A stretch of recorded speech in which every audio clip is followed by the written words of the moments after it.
네, 오늘 말씀의 제목은 주가 갑자기 그의 성전에, 이런 말씀 제목 가지고 함께 말씀을 나누고자 합니다. 구약 성경의 마지막 선자로서 말라기 선자가 있습니다. 하나님께서 나의 사자라고 말씀하고 있습니다. 그런데 왜 하나님께서 말라기 선자를 기점으로 해서 하나님께서 모든 말씀을 끊으셨을까? 그것은 오늘 말라기서에 보면 성벽을 재건하는 일이 나옵니다. 그런데 모든 것을 성벽을 재건하긴 했지만 그들의 마음속에는 무언가 부족함이 있었던 것 같아요. 나라를 빼앗기고 바벨론 강가에서 죄를 뒤집어 쓰고 하나님 앞에 울부짖던 그들이 다시 회복이 돼서 자신들의 나라로 돌아오긴 돌아왔는데 너무나도 황폐하고 또 성벽을 재건하는 과정도 쉽지 않았다고 하는 겁니다. 보면 그들에게는 70년이라는 약속이 있었습니다. 70년 후에는 다시 회복될 것이라는 약속이 있었고, 그것을 믿고 정말로 그발 강가나 정말 자신들이 거하는 곳에서 하나님 앞에 간절히 기도했을 것입니다. 그런데 그들이 회복되고 나서 성벽을 재건하고 나서 문제가 생겼다는 겁니다. 아마 저희들 우리나라에 아마 비교해 보면 그런 것이 좀 비유가 될지 모르겠습니다. 우리 연세가 계신 성도님들은 6.25 전쟁을 겪고 나서 너무나 처참한 우리는 폐허된 장소에 살았습니다.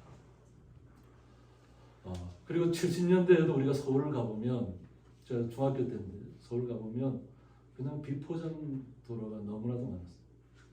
그리고 뭐 군인들이 검문을 하고 버스에 올라와서 검문을 하고. 제가 중학교 때 서울에 가서 느꼈던 것이 뭐냐면, 저희 어머니 친구분의 집에 초대를 받아서 갔는데 그 주변에 시골에서는 그래도 어느 정도 나름대로 화장실이 어느 나름대로 그 당시에는 변소라고 했죠. 그래서 어느 정도 그래 구비되어 있는데 서울에 올라갔더니까 똥찌개를 지고 다니는 분들이 막 다니고 있더라고요. 그래도 시골은 어느 정도 됐다고 생각했는데 서울에 그런 것이 있다는 것을 저는 나름대로 아직까지 서울에 이런 것이 있었을까 싶을 정도로 느꼈던 시간들이었습니다. 그런데 저희들은 지금 세대는 그런 것을 전혀 기억하지 못하잖아요. 그냥 당연히 그냥 건물들이 온전하게 서 있었던 것 같이, 빌딩들이 처음부터 있었던 것처럼 느껴지는 시간들이잖아요.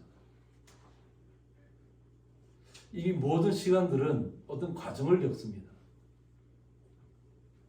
요즘 젊은 세대들은 어쩌면 더 아픔을 갖고 있을지도 모릅니다. 느끼는 감정들이 서로 어쩌면 틀린 거죠. 우리 연세가 많으신 성도 입장에서는 정말 살아남기 위해서, 가족을 지키기 위해서, 가족을 부양하기 위해서 힘들게 싸워왔다는 것. 또 지금의 젊은이들은 온전한 직장도 잡을 수 없는 상황들, 아르바이트를 해야 되는 상황들, 그마저도 온전하게 제대로 구비되지 않은 시간들을 또 맞이하고 있고, 또 우리가 뉴스를 통해 하는 것처럼 참혹한 경험도 조금 누리려고 했다니까 이런 참혹한 시간들이 다가왔다는 겁니다.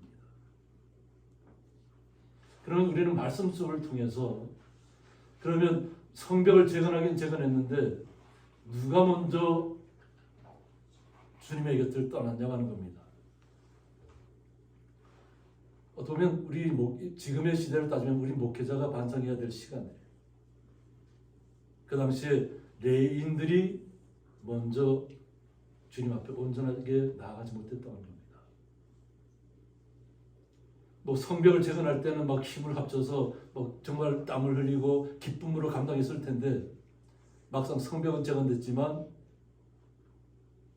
마음에는 온전한 평화가 깃들지 않았다는 겁니다.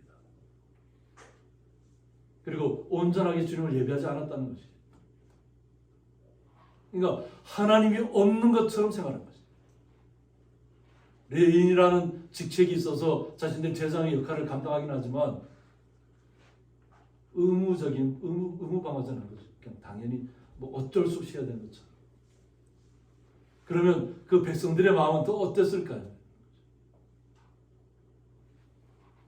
오늘 말라기 선지자를 통해서 말씀하신 건 뭐냐면, 너희가 말로 여호와를 괴롭게 하고도 라고 했습니다.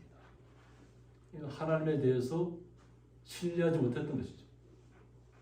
나라는 회복됐지만 뭐 성벽밖에 제대로 재건하지 못했고 그 주변의 상황들은 너무나 처참했다고 하는 겁니다. 그러면서 주님 앞에 온전히 자신의 마음들을 토로하지 않았다는 거죠.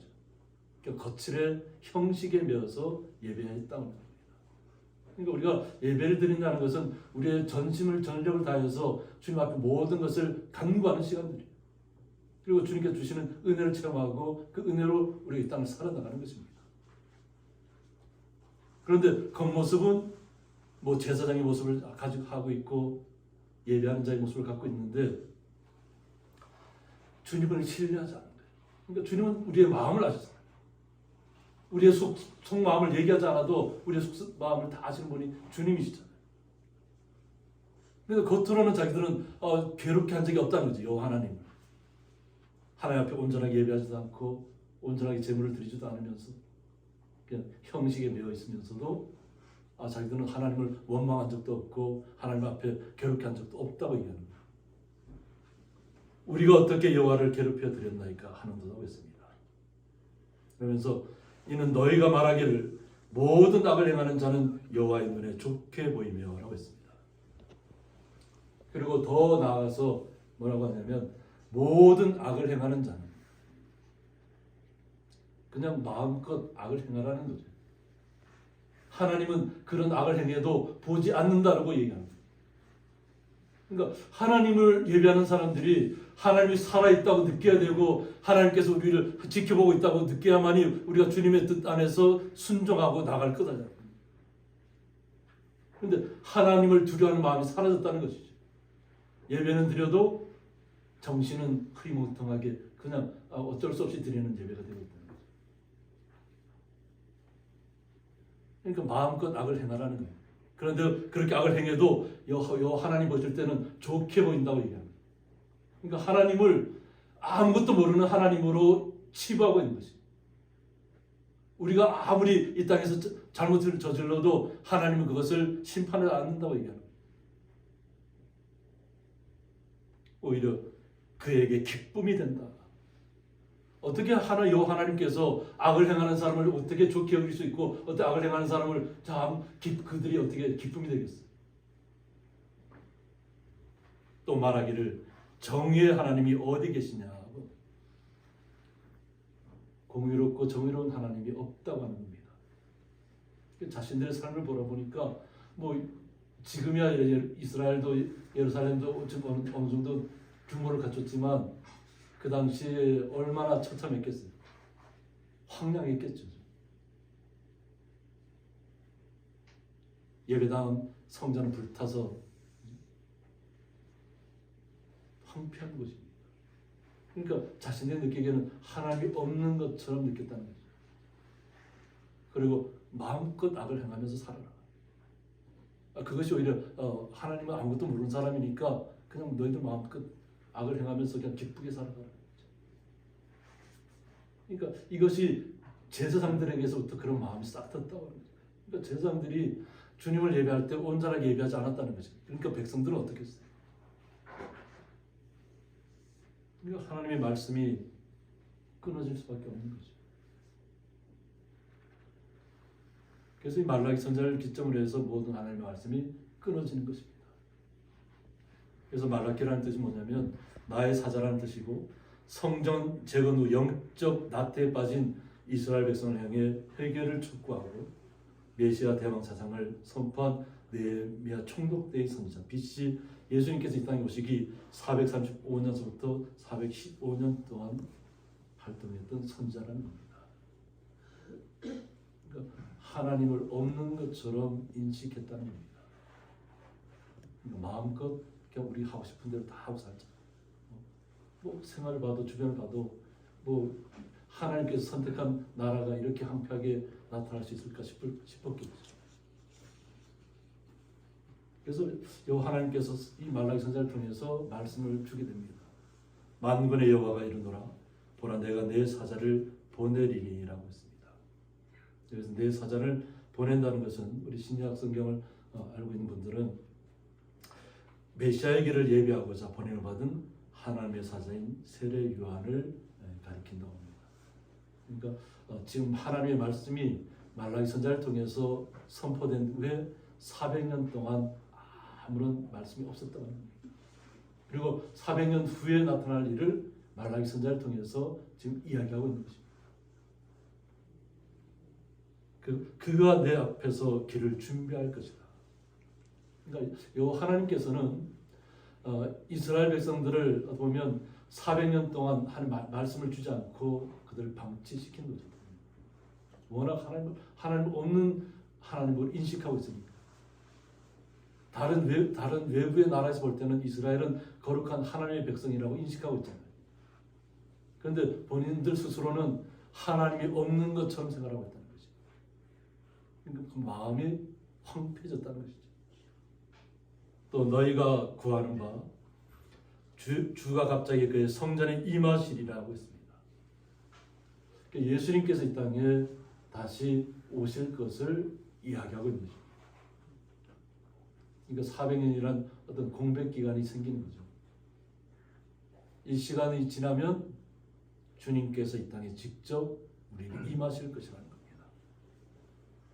곧 너희가 사모하는 바 언약의 사자가 임하실 것이라고 했습니다. 그러니까 주님을 믿으면서도 주님이 우리에게 임한다는 것은 그냥 말씀에만 있고 나의 삶에는 적용이 안 되는 것입니다. 말씀은 나의 삶을 적용시켜서 주님께서 나의 삶을 이끌어가고 있다는 것을 느끼게 된다면 우리는 내가 가진 능력의 배가 된 우리가 상상할 수 없는 힘을 발휘할 힘이 생깁니다. 나의 모든 길을 주님께서 주관하실 것이고 책임질 것이기 때문에 주님을 신뢰하고 주님 앞에 간구하고 주님을 의지하고 나가면 되는데 그냥 형식에 매여 있다 보면 삶은 파괴되는 것입니다. 그러니까 주님께서 다시 예수님께서 이 땅에 구주로서 이 땅에 오실 것을 말라기 선지자를 통해서 다시 한번 이야기하고 있는 것입니다. 그래서 그가 임하시는 날을 누가 능히 당하며 그가 나타날 때에 누가 능히 서리오라고 했습니다. 주님이 이르렀을 때에 심판자로서 또 이 땅을 정화하는 주님께서 오신다고 하는 거죠. 그래서 우리가 오늘 본문이 나타내는 바는 뭐냐면 예수님께서 오셔서 다시 한번 우리를 정화시켜 줄 것을 이제 심판의 때라고 얘기합니다. 그러니까 다시 한번 우리에게 기회를 주신다는 것이죠. 주님께서 오셔서. 그런데 주님께서 오셨을 때 과연 누가 주님 앞에 온전히 설 수 있겠는가 하는 겁니다. 우리는 예수님께서 이 땅에 오셔서 성전을 정화하는 시간들을 갖는 것을 보았었잖아요. 예수님께서 화를 내지 않으시는 분인데 성전에 들어갔을 때는 불같이 화를 내죠. 그냥 장사꾼의 그냥 소굴로 만들어버렸어요. 형식에 매여서 그냥 거짓된 것, 눈먼 것, 병든 것 이런 것을 제물로 드리고 있던 시대죠. 그리고 그들이 환전을 해서 누가 배를 채웠어요? 레위인들이 제사장들이 배를 채웠죠. 하나님께로 주의 성도들을 인도해서 하나님 앞으로 올려드려야 제사장들이 자신들의 배를 위해서 그냥 형식에 매여서 살아가고 있었던 거죠. 그러니까 예수님께서 오셔서 그 모든 형식을 타파하시고 우리 성도들에게 직접 하나님 앞에 구할 수 있는 시간을 주신 것이에요. 그전에는 무조건 제사장으로 다 가져가서 모든 기도 제목을 제사장을 통해서만 하나님 앞에 올려드릴 수밖에 없었죠. 그런데 그 모든 형식을 주님께서 타파하셨다는 거죠. 그래서 그는 금을 연단하는 자에 불과하고 있습니다. 금이 우리에게 가치가 있는 것이고 좋은 것이지만 그것을 불로 연단하지 않으면 정금이 될 수가 없다고 하는 겁니다. 그러니까 그 금을 둘러싸고 있는 온갖 불순물들을 불을 통해서 다 사라지게 해야만 순수한 정금이 나타나는 거죠. 주님께서 오셨을 때는 정금과 같이 연단시키겠다는 겁니다. 그래서 또 표백하는 자의 제물과 같을 것이라고 했는데 이 표백하는 자는 카바스라고 해서 원래는 빨래를 깨끗하게 세탁하는 자를 말하는데 여기서는 죄악을 정결케 하는 자, 즉 예수 그리스도를 상징한다고 했습니다. 주님께서 이 땅에 오셔서 모든 것을 새롭게 한다는 거죠. 그래서 이 땅에 주님께서 오셔서 또 많은 이적을 베푸셨잖아요. 우리가 상상하지 못하는 일들을 주님께서는 직접 몸소 우리에게 나타내 보이셨습니다. 죽은 자를 살려내셨고 우리 인간으로서는 할 수 없는 일들을 예수님께서 직접 보여주셨다고 하는 겁니다.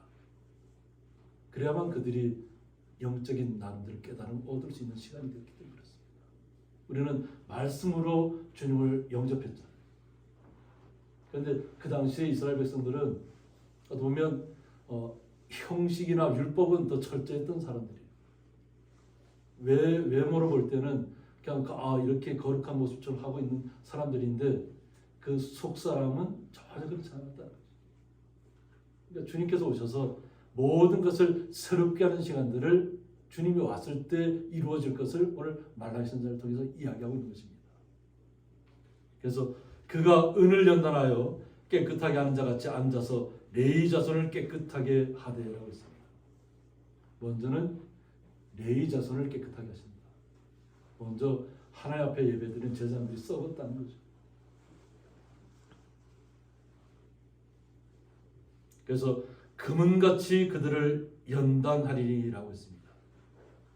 그들이 공의로운 제물을 나 여호와께 바칠 것이다. 먼저는 제사장들을 레위인들을 정결하게 하는 일들을 예수님께서 오셔서 하실 것이다. 보면 예수님께서 오셔서 지금의 어떤 바리새인들은 사라졌습니다. 사두개인도 사라져요. 사두개인들이 그 당시에는 기득권자였습니다. 모든 권력을 갖고 있는 사람들. 또 바리새인들은 또 제사장들의 역할을 했고. 그래서 사두개인들의 역할이 뭐예요? 부활을 믿지 않잖아요. 어떻게 사람이 죽은 다음에 어떻게 살아날 수 있을까? 믿지 않는다.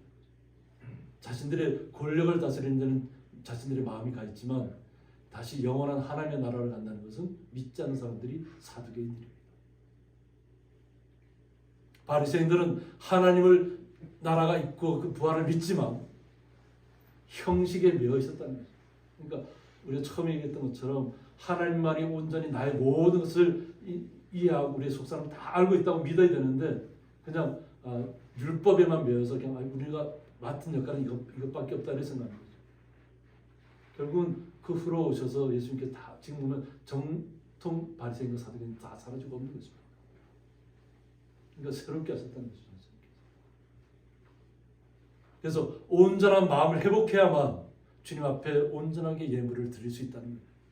그러니까 우리는 예물을 드리는 것을 지난주 제가 얘기하면서 말씀드렸지만 가부의 두 렙돈을 더 귀하게 여기신다 했잖아요. 마음을 드리는 물질이 아니라 마음을 드리는 것을 주님께서 더 원하신다는 거예요. 그래서 공의로운 제물은 우리의 마음이 먼저 주님 앞으로 나아가야 되는 것입니다. 그러고 나서 예물이 따라가는 거죠. 우리는 잘못 생각할 때가 있어요. 예물을 많이 드리면 하나님께서 기뻐하실 거? 전혀 아니에요. 마음이 드려지지 않으면 아무리 많은 재물이 하나님 앞에 드려져도 그건 안 받으신다. 온전히 마음이 회복돼야 된다는 거죠. 그것을 바로 레위인부터 그렇게 해야 된다. 그랬을 때 주님께서 이 땅에 오셔서 우리를 위해서 피 흘려주시고 희생하셨잖아요. 피 흘림에서 끝나는 것이 아니라 영원한 하나님의 나라를 알게 해주셨잖아요. 우리의 생명이 육체로만 끝나는 것이 아니라 다시 살아나서 영원한 하나님 나라에까지 이른다는 것입니다. 예수님께서 몸소 이 땅에 육신으로 오셔서 그것을 보여주셨다는 겁니다. 그래서 그때 유다와 예루살렘의 범업물이 옛날과 고대와 같이 나 여호와께 기쁨이 되려니라고 했습니다. 주님께서 오셔서 모든 것을 새롭게 하고 우리 마음을 정한 다음에 그때부터 드려지는 예물이 온전한 예물이라는 거죠. 우리 마음이라는 겁니다. 그럴 때 주님 앞에 기쁨이 된다는 것입니다. 그러니까 우리의 마음이 드려지지 않는 것은 주님께서 원하지 않는다는 거죠. 형식에 매이지 말라는 겁니다. 그래서 주님께서 이 땅에 오셔서 많은 고초를 겪으셨잖아요. 하나님 되신 주님께서 이 땅에 오셔서 인간의 모든 연약함들을 실제 다 체험했다는 거예요. 아픔을 다 체험했다는 거죠. 그러고 나서 그들을 위해서 회복시켜 주시고 다시 살려내시고 죽어있던 영혼을 살려내신 역할을 주님께서 우리에게 나타나셔서 몸소 보여주셨다는 겁니다. 그러고 나서 내가 심판하러 너에게 임할 것이라고 했습니다. 주님께서 심판하러 이 땅에 임하신다는 거죠. 주님께서 오시는 목적이 심판하기 위해 오시는 건데 그것은 심판 제가 처음 얘기했던 것처럼 정화하는 심판, 새롭게 하는, 아직 마지막 심판이 아니라는 겁니다. 그런데 이 심판을 면하지 못할 자들이 있다는 거죠. 뭐냐면 점치는 자에게와 간음하는 자에게와 거짓 맹세하는 자에게와. 우리는 주님만을 온전히 신뢰하는 주의 거룩한 백성입니다. 주님의 자녀입니다. 그러니까 세상적인 관점에서 나의 삶이 어떻게 될 것을 뭐 운명이라고 얘기하나요? 우리 요즘 예전에 그 저희들 시대도 보면 종로에 가면 점치는 카페들이 많이 있었어요. 그러니까 젊은이들이 거기 와서 점을 보고 있는 거예요. 그러니까 커피 한 잔 마시면서. 지금은 어떻게 되는지 모르지만 제가 청년 때 서울에 생활했을 때 그런 곳이 즐비한 곳이 종로 쪽이 가득했어요. 무언가 불안한 시대를 살고 있다는 거죠. 그래서 자기에게 뭔가 좋은 이야기를 해주면 막 기분이 막 좋아져서 내가 이런 일도 할 수 있다는 느낌을 갖지만 만약 자기에게 뭔가 조금이라도 안 좋은 이야기를 해주면 그때부터 침울해지고 갑자기 절망하고 그냥 그 사람 점치는 사람 한마디에 그냥 울고 웃고 하는 거죠. 우리는 주님의 사람이라는 것을 잊지 마시기 바랍니다. 온전히 우리의 마음이 회복되어야 됩니다. 주님 앞에 드려지는 모든 우리의 마음이 주님 앞에 상달되는 것을 우리는 기대하셔야 됩니다. 그래서 중언부언하지 말라고 하는 거죠. 중언부언. 우리가 정말로 주님의 뜻에 합당하게 기도하면 그것은 분명히 이루어진다는 것입니다. 의심하지 말라는 것입니다. 주님을 신뢰하시고 주님과 함께 동행하시고 주님과 함께 기뻐하시라는 것입니다. 그러니까 주님께서는 이런 것들을 절대 나 그냥 그냥 흘러가게끔 두지 않는다는 거예요. 그러니까 깨달으라고 하는 겁니다. 이런 얘기를 주님께서 오셔서 분명히 이런 일들을 심판할 것을 이야기하고 있는 것입니다. 또 간음하는 현대 사회가 어떻게 보면 간음하는 시대에 그냥 빠져 있어요. 간음하는 것을 아무렇지도 않게 느끼는 시대가 되고 있어요.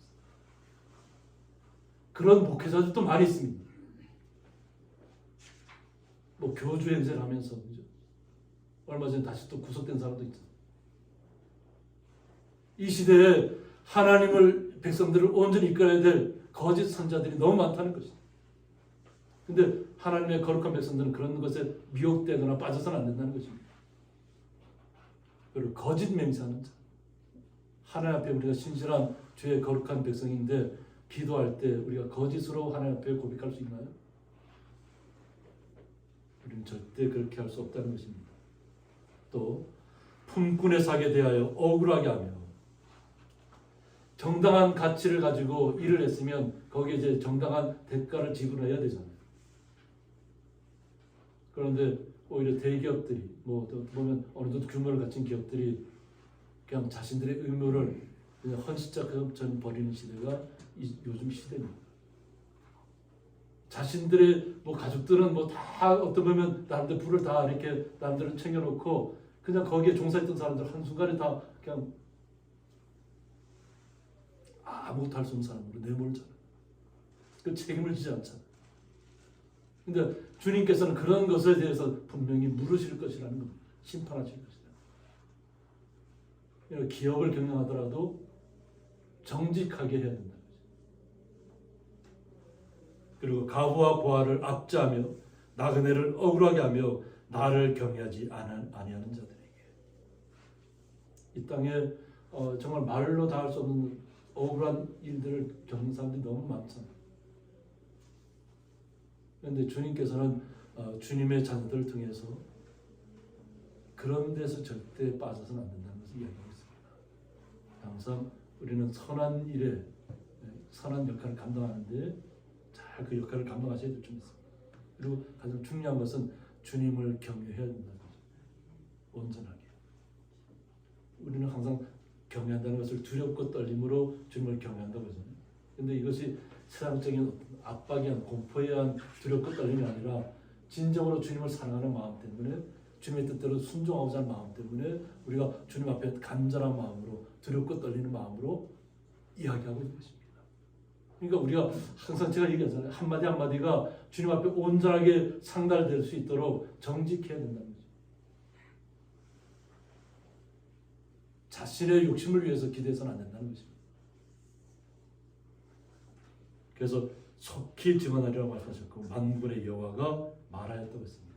그러니까 말라기 선지자가 주님이 하나님께서 그렇게 말씀하셨기 때문에 자기 이야기를 하는 것이 아니라 하나님께서 전하라고 하는 말씀을 전하는 것입니다. 그래서 여호와 하나님은 어떠한 분이신가를 나타내는데 나 여호와는 변하지 아니한다고 했습니다. 불변하신 하나님입니다. 모든 세상을 주관하시는 분이 주님이시죠. 요즘 현대 시대를 사는 사람들이 첨단의 시대를 가지면서도 불안해하는 경우가 많아요. 뭐냐면 외부에 위성들이 막 많잖아요. 근데 그런 어떻게 보면 우주를 떠도는 위성들이 지구로 와서 충돌하면 어떻게 될까? 지구가 그럼 멸망하지 않을까? 그래서 우주를 생해서 뭐 첨단 위성을 쏴서 파괴하는 연습도 얼마 전에 했잖아요. 근데 그것은 하나님을 신뢰하지 못하기 때문입니다. 우리가 살고 있는 이 지구 환경은 하나님께서 외부에서 오는 모든 돌덩이 어리들을 다 불태워버리시잖아요. 그래서 그게 별똥별이잖아요. 밤하늘에 별똥별이 보인다는 건 뭐예요? 외부에서 들어오는 모든 지구를 위협하는 물체들이 다 타버린다는 얘기잖아요. 하나님께서 다 그거 하실 일인데 그냥 그들이 추구하는 것은 뭐예요? 그냥 기득권자, 뭐 부와 권력을 어느 정도 갖고 있는 사람들, 만약 그런 사태가 발생하면 자신들만이라도 우주로 나가서 그런 우주에서 위성세계를 만들어 놓고 살겠다는 얘기 아니에요. 그리고 거기에 자신들을 위해서 투자라고 얘기하죠.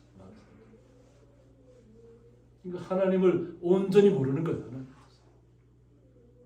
우리는 하나님을 신뢰하면 눈에 보이는 그런 속에서 사는 삶이 아니라 주님의 나라가 있는데 무엇을 걱정하겠어요? 주님의 나라가. 우리가 이 지구 환경을 주님께서 지켜주실 것인데 우리가 왜 걱정하냐는 거죠.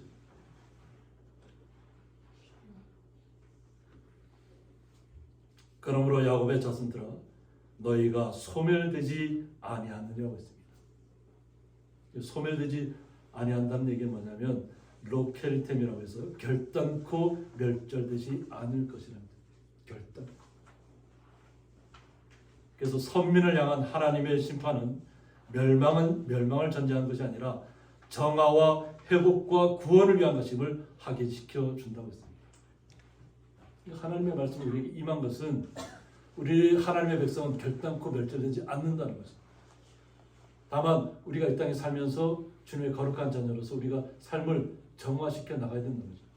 세상적인 것에 미혹되지 말고. 그리고 회복과 구원을 주님께서 예비하고 계신 것이죠. 그러니까 주님만을 온전히 신뢰하면 주님께서 우리에게 오셔서 우리의 삶을 함께 이루어 나가실 것입니다. 우리를 날마다 새롭게 하실 것이고 우리에게 더욱더 힘과 용기와 능력을 더하실 것이고 내가 감당하지 못할 일들을 주님께서 함께 책임져 주실 것입니다. 그러니까 주님을 신뢰하고 주님의 뜻에 합당한가 합당하지 않은가만 우리가 정확하게 판단하시면 됩니다. 주님의 뜻에 합당하다면 그건 주님께서 우리와 함께 이루어 가실 것입니다. 이런 삶이 우리에게 주어졌을 때 우리가 스스로 결정해야 됩니다.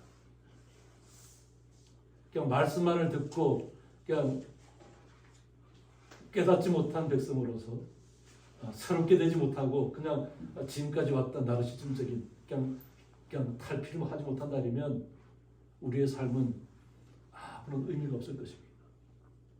무언가 말씀이 주어졌을 때 그 말씀이 나를 새롭게 하는 힘이 얻으셔야 될 줄 믿습니다. 그래서 육체에 굴복하지 마시고 주님께서 나와 함께 하신다는 것은 우리의 모든 삶에 동행한다는 것입니다. 그러니까 예수님께서 이 땅에 오셨을 때 어떻게 해요? 태어날 때부터 앞을 못 보는 자들이 있잖아요. 10명의 앞을 못 보는 자들이 와도 그들의 눈을 다 띄워줘도 새롭게 해도 몇 사람이 돌아와요? 나머지 9사람은 그냥 다 세상으로 나가는 거예요. 그냥 눈을 뜬 데 만족하고 그냥 나가버리는 거지. 눈을 뜬 데서 만족하는 것이 아니라 새로운 세상을 우리는 경험해야 될 줄 있습니다. 주님께서 나를 통해서 무엇을 이루어 가실까 한번 기대하시기 바랍니다. 지금까지 우리를 지켜주신 주님께서 앞으로의 나아갈 길에도 주님께서 우리의 삶을 인도해 나가실 것을 믿으셔야 합니다. 그리고 기쁨으로 감당하셔야 됩니다. 기쁨으로. 그것을 결정하는 것은 온전히 우리 성도들의 몫입니다.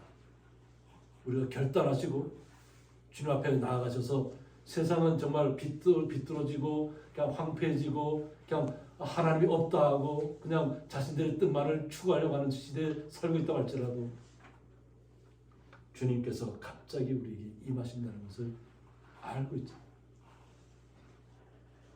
우리가 지난 시간도 요한을 통해서 말씀했잖아요.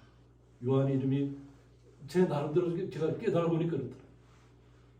왜 천둥의 아들일까?